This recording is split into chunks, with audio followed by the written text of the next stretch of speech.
explaining songs and what they mean has always been kind of odd for me to talk about, because when someone asks, what are you trying to say in that song, I'd like to just tell them I said it in the song already. It's hard to continue talking about something that I already felt like I said the way I wanted to say it. But here's kind of a song by song commentary on the album that I named Vessel. The first song is called Ode to Sleep. And,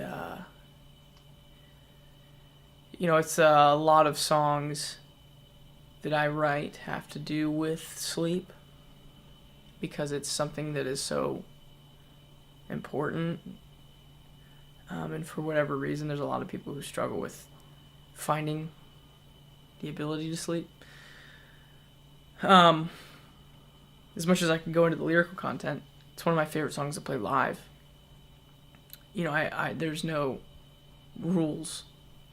Or at least I didn't think there were any rules when I wrote that song. If I wanted to slow the tempo down, if I wanted to rap, if I wanted to change tempo again, and then sing, I thought you could just do anything. The truth is, you can do anything. It's just some people find it odd and they don't like it very much sometimes.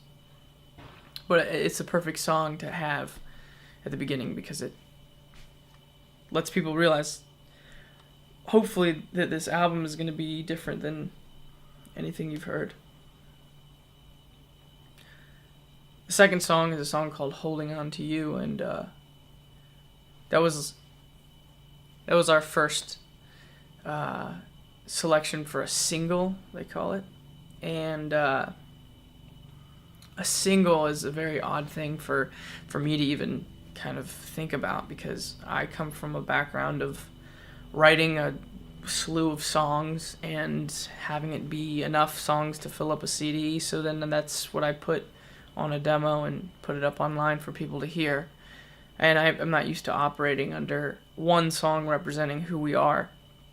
But I guess it's not a bad representation, just because it's so eclectic, and I really do enjoy the song a lot. There's something about fitting 5 chords into a progression that really makes me excited. And that song has that in the chorus. Or I think it's the chorus. I don't know. But it's a song that really gives people a good understanding of what I was trying to go for musically at the time. And lyrically is a whole other conversation. It's deeper than I even really know how to get into. The third song is a song called Migraine. And no, I didn't really have a migraine when I wrote the song. I've had a migraine before. Actually, I've only had one, and it was awful. But it sucks. I clearly explain in the song Migraine that it's a metaphor. Even in the song I'm talking about, I'm not actually talking about a headache here. I think the headache, to me, in this song represents an issue. If you think about what a headache is, the hurting isn't the issue. The hurting in your head is your body telling you there's something else wrong that needs to be fixed, whether you're dehydrated or you're not getting enough sleep or your body's not getting what it needs. So it ultimately sets off an alarm that's saying there's something wrong, and your body gets your attention through pain. So if you take that example of how your body works and you think about how your psyche works, I think that a headache psychologically could indicate that there's something wrong, and that was ultimately what I was trying to express. There's something wrong. I don't know exactly what it is, but something wrong with the world, obviously, right? And migraine in the chorus it really just asks if there's anyone else who feels that too. It's a cool feeling when people tell me that they also feel that. It makes me feel like, not alone in going through what we're going through. The next song is a song called House of Gold. The song was written on the ukulele. It was the first song I ever played on the ukulele. It's the first song I ever wrote on the ukulele. I just bought that instrument and then started strumming the first thing that sounded cool to me. At the time, I obviously was thinking about my mother, and it's really nice to say, I wrote a song for my mom. If you really listen to the lyrics, it's not the happiest song. It's not the most joyful of messages. But I like that song because it just is like nothing else I've ever done and ever will do. I'm not going to write another song like that. Ever. And I hope people are okay with that. The next song is called Car Radio.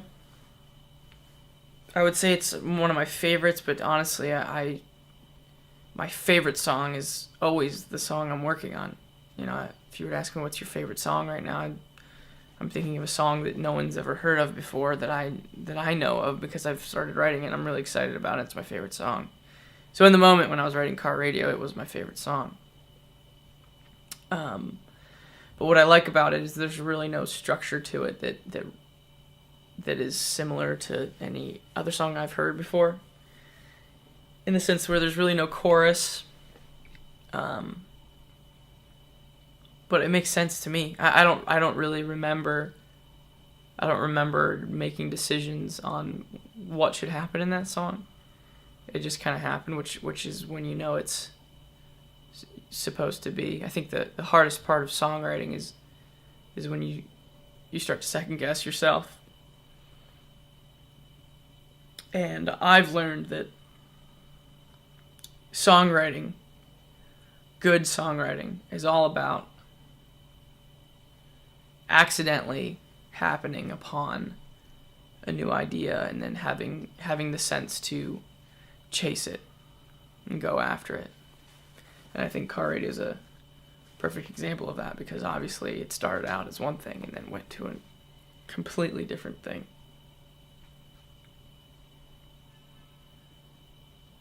The next song is called Semi-Automatic. It's different than a lot of the other songs too, in a good way, I think.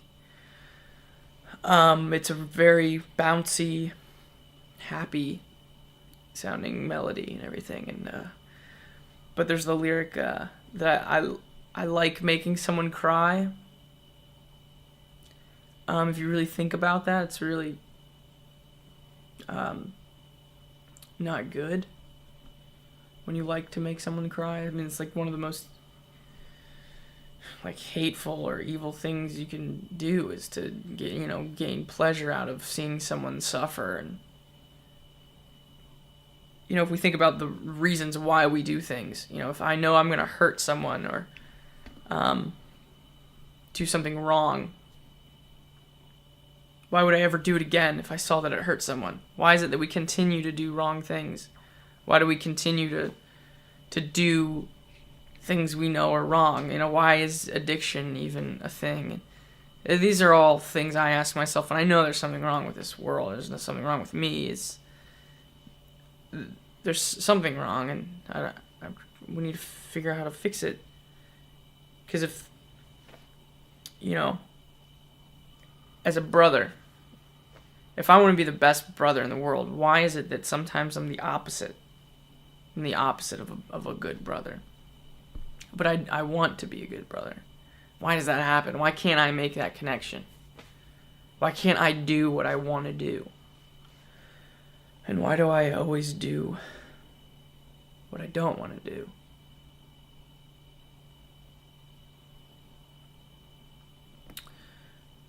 The next song is called Screen. I also wrote this one on the ukulele. It was never my intention to be a ukulele guy. It was just natural to play it, and I accidentally bought it at a used music store.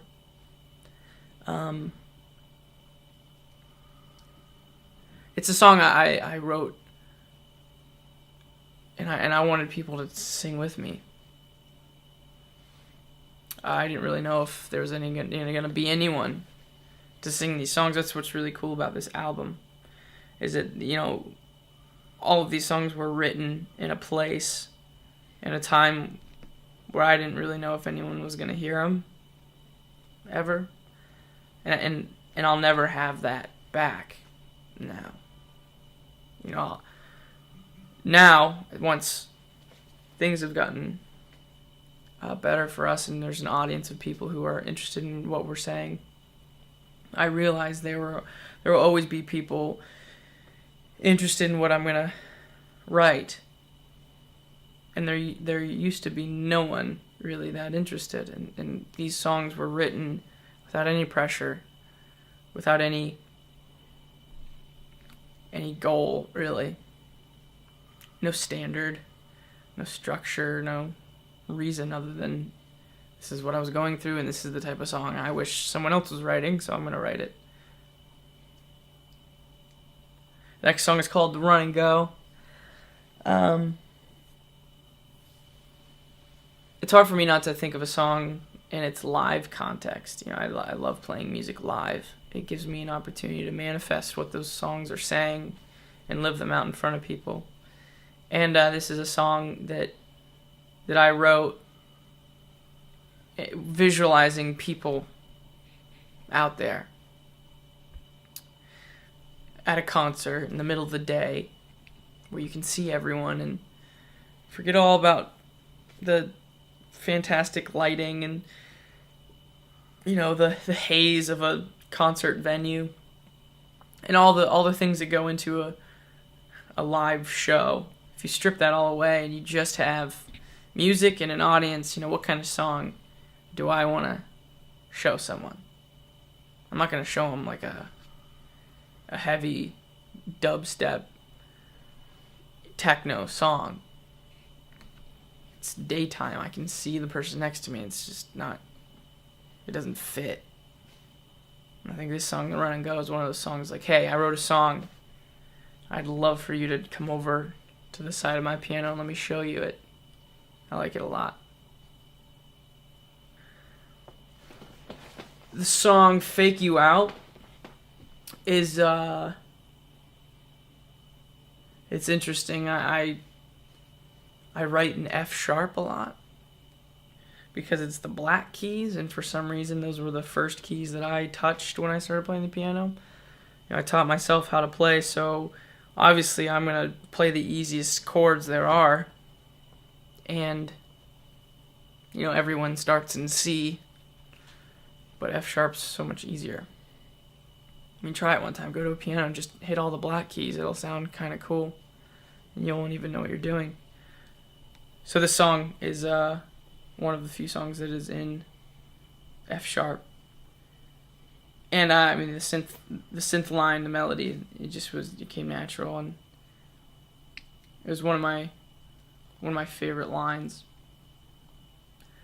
And lyrically, it just talks about what it talks about. It's hard for me to explain it, but it's really about just putting on a facade for people. I think about being on stage, trying to look cool. For you right now, it's like I'm wearing a really nice shirt. I don't have to wear this shirt. It's a cool shirt. My roommate gave it to me. It's actually pretty sweet. I'm trying to look cool, just so that people think that I'm worth listening to or something. The song kind of touches on how we constantly have to lie to people about who we really are, and it gets dangerous when you start lying to yourself. And so I like this song because it's a moment of honesty for me.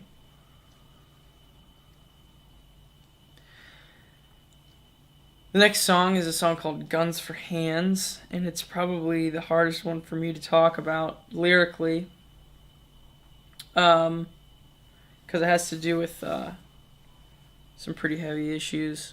It's a happy sounding song. I like writing happy sounding songs, but then hopefully trying to say something that's worth more than just a happy moment. And at this particular time in my life, I had encountered a lot of people who were going through tough times, whether it be suicidal thoughts or depression. I always try to preface with saying I'm not a professional in this field where I don't know exactly what I'm allowed to say or what I should say or what's the most healthy thing to say. I can just speak from what I've experienced and what I've seen, what I've gone through. And this song is talking about how I think we need to acknowledge the fact that people struggle with these issues, and we need to tell them, I get it. Like, I know you can hurt yourself. I know that's an option. I'm not going to tell you it's not, because I think there's too many people who, hear about their kid going through something and they say, no, don't think about that. Think of something else.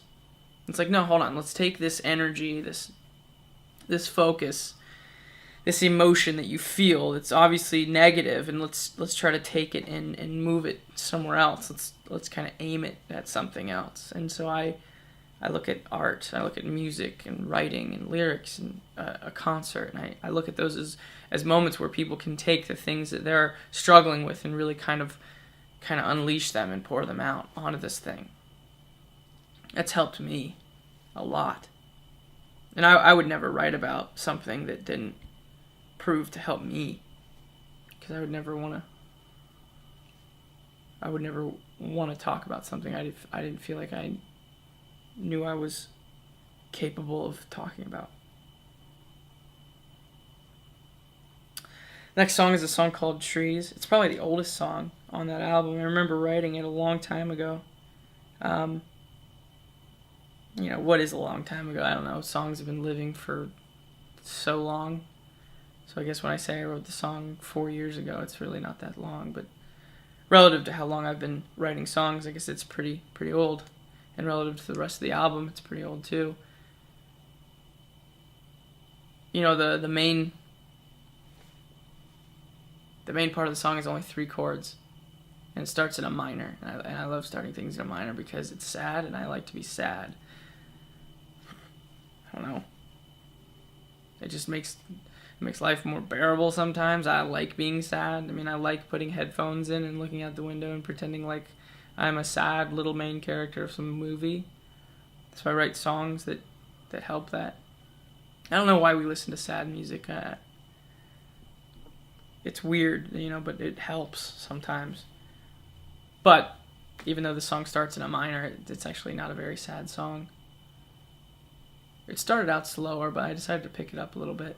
It talks about searching for something, really searching for truth, and literally traveling around trying to find it. I mean, I remember I do some weird stuff when I'm alone, I wouldn't tell you half of it, but I would like go out into the woods by myself and just like look for something. I don't know if I was waiting for someone to like talk to me or for an idea to come to my head or to see something, that was, either scary or amazing or what. But I feel like if I was alone and I just like yelled out like, prove something to me that I'm not nuts, that would help. So this song is actually talking about a moment where I went and looked for something. And obviously these trees were all around me. And there aren't many lyrics to the song. So I think musically I'm trying to communicate a lot more than lyrically in this particular one. And it's one of my favorite songs to play live because it's usually towards the end of a set where I'm exhausted. But for some reason this song gives me then an extra wind. Always. Every single time. And it's the one song that doesn't have a resolution. It's the one song that doesn't have that hopeful of an ending. It's like you never know whether or not I heard what it is I went out into the woods to hear. There's still just nothing. But I still feel good about it. The last song on the track is a song called Truce. Shoot. Start over. Yep. The last song on the album is a song called Truce. You know, there were a lot of people who wanted the album just to be 11 songs because, you know, it really kind of encapsulated what I was trying to put out there in just 11 songs. But I knew there was one more song I wanted to put on there, and it was kind of for that person that really took the time to dig deeper into the songs, deeper into the album, all the way to the end. You know, really take everything as a whole and ingest that. I wanted to tell them something. I wanted to thank them for doing that, and then I really just wanted a moment of just the piano, which is the main instrument that I write at, that I kind of pour everything into, and then just the piano and me and my vocal and just what I'm trying to say. And in that moment there, I'm talking to the kids that I've already had conversations with, either at a show or even online. I've had conversations with these kids, and it's hard to talk to everybody. But this song really was inspired by them, and I wanted to tell them that it's worth it to just keep going. And it sounds really cliche and kind of, I don't know. I mean it. I really mean it when I sit here and tell you that. So if you got to the end of the album, you listen to that song, if you can listen to the words, you'll understand what I'm trying to say. If you got that far, you'll get it. There's no need for me to explain it. So those are the 12 songs that make up the album that I called Vessel. You wonder why I name it Vessel? On the cover of the album is Josh and I's grandpas. And I think about, you know, just the idea of getting old, the idea of dying. You know, death isn't just this thing that, like, we have to stop talking about and kind of make awkward. Like, it's gonna happen. Why are we so afraid to talk about it? So I think of taking that inevitable fact that we were gonna die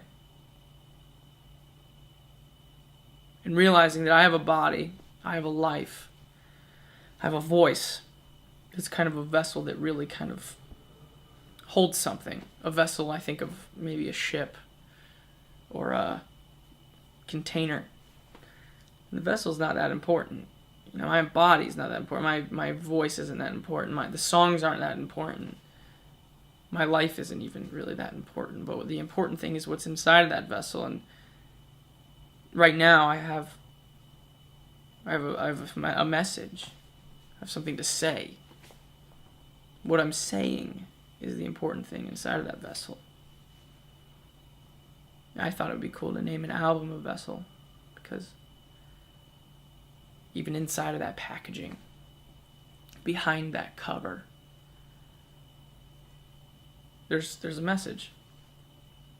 And thanks for listening to that message, and I hope that in some way it inspires you, encourages you.